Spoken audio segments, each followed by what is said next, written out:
لاہور کے ایک ملحد طالب علم کا سوال یہ ہے کہ جب مذہب پر عمل کیے بغیر میری زندگی کے سارے معاملات ٹھیک ہیں تو پھر مجھے مذہبی کیوں ہونا چاہیے؟ ایتھیسٹ ہونے کا مجھے وہ کون سا نقصان ہے جو ایک مسلمان کو نہیں ہے؟ اور مجھے اس سوال کا عقلی جواب دیا جائے۔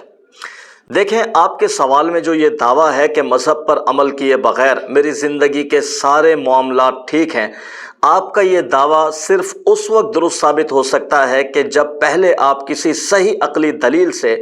خدا کا نہ ہونا ثابت کر دیں۔ غلط عقلی دلیل سے نہیں، صحیح عقلی دلیل سے، کیونکہ جب خدا کا نہ ہونا ثابت ہو جائے گا تو اس سے ہر غلطی سے پاک خدا کے قانون کا نہ ہونا بھی ثابت ہو جائے گا، لہٰذا پھر مذہب کے مطابق معاملات چلانے کا سوال ہی ختم ہو جائے گا۔ لیکن جب دنیا کے اربوں انسانوں کے ذہن کو مطمئن کرنے والے صحیح عقلی دلائل سے خدا کا وجود ثابت ہے تو پھر ہر غلطی سے پاک خدا کے قانون کا وجود بھی ثابت ہے۔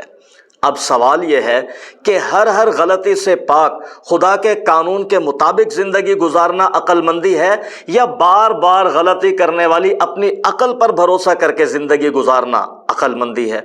ظاہر ہے جب ہر خطا سے پاک خدا کے قانون کے مطابق مذہبی ہو کر زندگی گزارنا عقل مندی ہے تو پھر خدا کے قانون کو چھوڑ کر بطور ملحد زندگی گزارنا اگر یہ نقصان اور حماقت نہیں ہے تو پھر اور کیا ہے؟ اور اگر کوئی اپنے اس نقصان اور حماقت پر خوش ہے تو اس پر سوائے افسوس کے اور کیا کیا جا سکتا ہے؟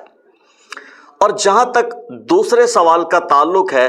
کہ بطور ایتھیسٹ مجھے وہ کیا نقصان ہے جو ایک مسلمان کو نہیں ہے، تو اس کا جواب یہ ہے کہ جب صحیح عقلی دلائل سے خدا کا وجود ثابت ہے تو پھر دنیا کا دارالامتحان ہونا بھی ثابت ہے، پھر آخرت کا وجود بھی ثابت ہے۔ تو جب آخرت کا وجود ثابت ہے،